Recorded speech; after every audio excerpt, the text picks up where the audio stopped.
Guys, সালাম আলাইকুম আপুরা ভাইয়ারা, কেমন আছেন? আজকে আমার জন্য রান্না হচ্ছে কি জানেন?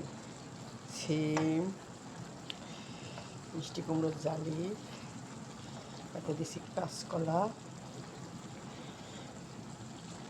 উস্তে, আলু দিয়া নিরামিষ।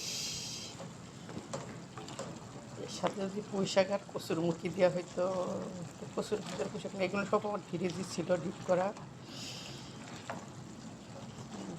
এই জন্য সব কিছু মিলাইয়ে রান্না হচ্ছে নিরামিষ। এটি তো আমার তো অনেক প্রিয় নিরামিষ তরকারি। আমার তো মাছ গোছের চাইয়া নিরামিষ প্রিয় আমার খাইতে।